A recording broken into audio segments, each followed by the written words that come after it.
સુરેન્દ્રનગરમાં Chotila national highway પર સરકારી જમીન પર ગેરકાયદેસર દબાણો દૂર કરાયા।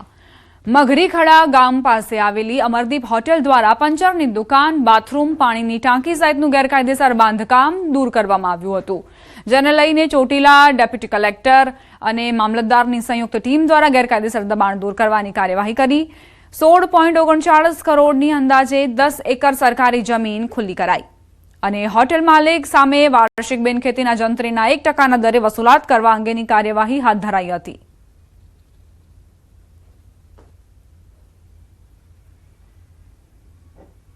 મોટા પ્રમાણની અંદર આ અમરદીપ હોટલ દ્વારા બાંધકામ કરવામાં આવેલું હતું અને સાથે સાથે એક પંચરની દુકાન, ટોયલેટ, બાથરૂમ બ્લોક, પાણીનો ટાંકો અને અન્ય ઓરડી એમ કરીને 5 એકર જમીનની અંદર આ પાકું બાંધકામ કરી અને દબાણ કરતા સત્રજીતભાઈ રાવતુભાઈ ખાચર દ્વારા આ જમીનનો ઉપયોગ છેલ્લા 10 વર્ષથી હોટલનું બાંધકામ કરીને કરવામાં આવતો હતો અને જેની કિંમત થાય છે 16,37,61,000 રૂપિયા।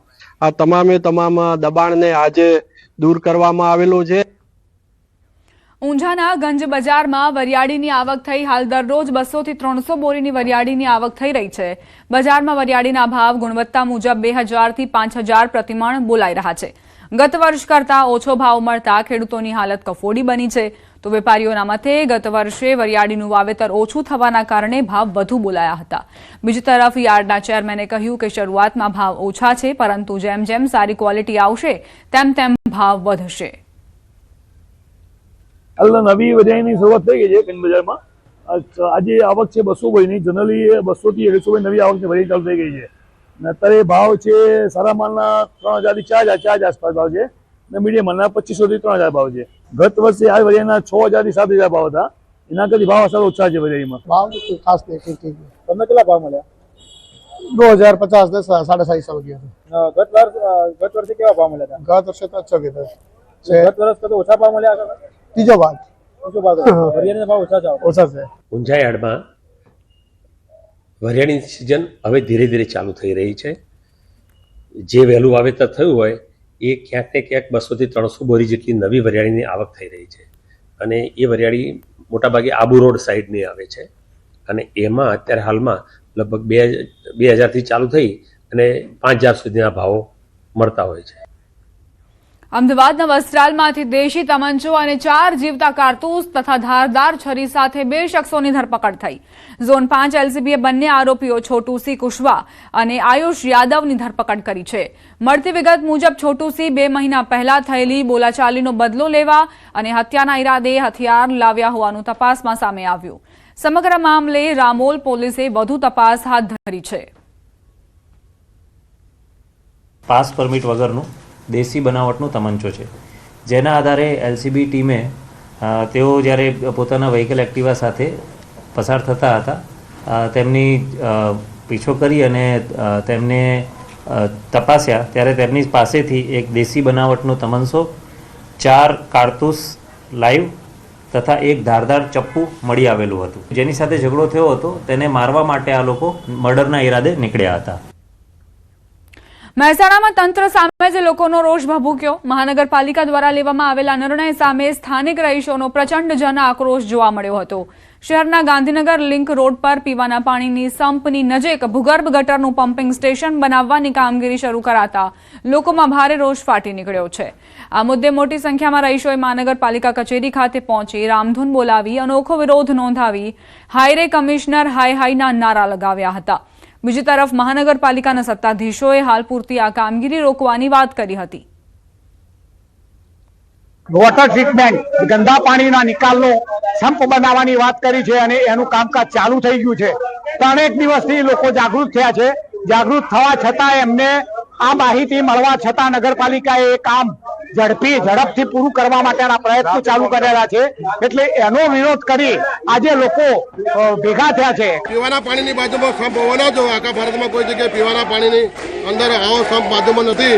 ભવિષ્યમાં એવું બને તો આ સંપ લીકેજ થાય અને ઓવરલોડ ટાંકીની અને નીચેના સંપની અંદર પાણી ખરાબ પાણી ઘૂસે તો માણસોના સ્વાસ્થ્યની હાનિકારક થાય અને ઇન્દોર જેવો કિસ્સો બને, 100-200 માણસ મરી જાય।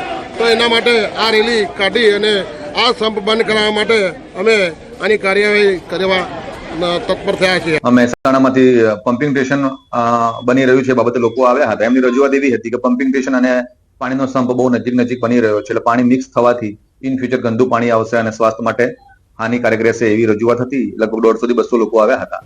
અમે એમને હાલ પૂરતું એવું કમિટમેન્ટ આપ્યું છે કે હાલ પૂરતું કામ બંધ કરાવીએ છીએ અને આપણે જોઈ લઈએ છીએ એનો ઓપ્શન શું, અને આ બાબતે કોઈ તકલીફ ના પડે, કોઈ બેદરકારી ના રહી જાય એ બાબતે સ્થળ વિઝિટ કરીને જોઈ લઈએ છીએ. પણ હાલ ટેમ્પરરી આ કામ આપણે બંધ કરીએ છીએ. ગાંધીનગરના સેક્ટર 24, 26 અને 28 તેમજ આદિવાડા વિસ્તારમાં દૂષિત પાણીથી ટાઇફોઇડના કેસ સામે આવ્યા. પાણીની પાઇપલાઇન લીકેજ થતા બાળકો તેમજ સ્થાનિકો ટાઇફોઇડની ચપેટમાં આવ્યા. આ મામલે કેન્દ્રીય ગૃહમંત્રી અમિત શાહે ડેપ્યુટી સીએમ હર્ષ સંઘવી જિલ્લા કલેક્ટર સાથે સંપર્કમાં રહી વર્તમાન પરિસ્થિતિ અંગે વિગતો મેળવી યુદ્ધના ધોરણે કામગીરી કરવા સૂચના આપી. તેમજ ગાંધીનગર સિવિલ હોસ્પિટલ ખાતે પીડિત દર્દીઓ અને સગા માટે ભોજનની સુવિધા સુનિશ્ચિત કરવા અંગે પણ સૂચના આપી. પાઇપલાઇનનું તાત્કાલિક સમારકામ અને આ દુર્ભાગ્યપૂર્ણ સ્થિતિનો ફેલાવો વધુ ન થાય તે માટે આસપાસના વિસ્તારોમાં પણ પાઇપલાઇનની સઘન ચકાસણીના આદેશ આપ્યા છે. હાલ 94 દર્દી સારવાર લઈ રહ્યા છે. 75 હેલ્થ ટીમ દ્વારા સર્વે કરાયો છે. પાણી ઉગાડીને પીવા તેમજ બહારનો ખોરાક ન ખાવા લોકોને સલાહ આપવામાં આવી. રોગચાળાના નિયંત્રણ માટે પાણીના સુપર ક્લોરિનેશનની કાર્યવાહીને વેગવંતી બનાવવામાં આવી છે. जिला में पूरी एक टीम बनाई गई है, महानगर पालिका द्वारा भी पूरी एक टीम बनाई गई है. पानी का जो प्रॉब्लम था वो पूरी तरह से क्लियर कर लिया गया है और सभी कनेक्शंस और खास तौर पे कल ही 367 जितने पानी के टेस्ट लिए गए थे, सभी टेस्ट होके आ गए हैं. सभी मरीजों की देखभाल के लिए 22 डॉक्टरों की टीम बनाई है. इंसेंटिव स्पेशलिस्ट भी 3 लोगों को वहाँ पे रखा गया है. આદિવારમાં પાણી બોરનું બી આવે, ચરેનું પરેશનું બી આવે, ટાંકીનું, અને આદિવારમાં પાણી ગટરનું બી આવે અંદર પાણી. એ બધું પાણી અંદર આવવાથી પબ્લિક બધી બીમાર છે. બી મારા ઘરમાં 2 જણ બીમાર છે. આખા આદિવારમાં 150 થી 200 માણસ બીમાર છે. બી હાલે ગટરનું પાણી બી મિક્સ આવે. અમે કમ્પ્લેન કરી તો કમ્પ્લેન અમારી કોઈ નોંધતું નહીં, આપતા બી નહીં હરખું કરવા.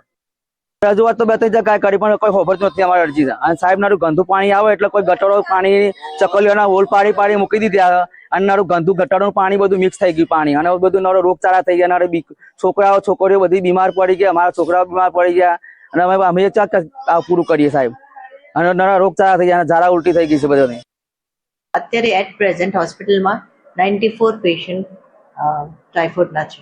પરિસ્થિતિ બધા પીડિયાટિક બચ્ચાઓ સારા છે, સ્ટેબલ છે, અને એ લોકોને હજુ સિમ્ટમ્સ થોડા ઓછા થયા છે. અને આ ટાઇફોઇડનો ઇન્ક્યુબેશન પીરિયડ 15 દિવસનો હોય છે. તો આવી રીતે દરરોજના કદાચ 10 પેશન્ટ્સ ટિલ 20 સુધી આવ્યા જ કરશે. મહાત્મા ગાંધી અમદાવાદમાં સ્થાપેલા કોચરબ આશ્રમમાં લગ્નના પ્રસંગનું આયોજન વિવાદ સર્જાયો છે. કોચરબ આશ્રમમાં લગ્ન પ્રસંગનું આયોજનનો વિડીયો વાયરલ થયો. આ લગ્ન પ્રસંગમાં ડીજેમાં મહેમાનો ડાન્સ કરતા પણ નજરે પડી રહ્યા છે. સમગ્ર મામલે ગુજરાત વિદ્યાપીઠના કુલપતિ હર્ષદ પટેલે પ્રતિક્રિયા આપી કે કોચરબ આશ્રમના સેવકના દીકરાના લગ્ન યોજાયા છે. વર્ષોથી પરંપરા છે કે સેવકો હોય તેમના સારા પ્રસંગો અહીં થતા હોય છે. ગાંધીયન પરંપરા મુજબ પારિવારિક સભ્યોના સામાજિક પ્રસંગો માટે એ વ્યવસ્થાનો ઉપયોગ કરવો આ કોઈ કોમર્શિયલ એક્ટિવિટી નથી. માંગલિક પ્રસંગો માટે એ વર્ષોથી ગુજરાત વિદ્યાપીઠમાં જે સેવકો છે એમના પારિવારિક પ્રસંગો માટે એમને અનુકૂળતા કરી આપવામાં આવે છે.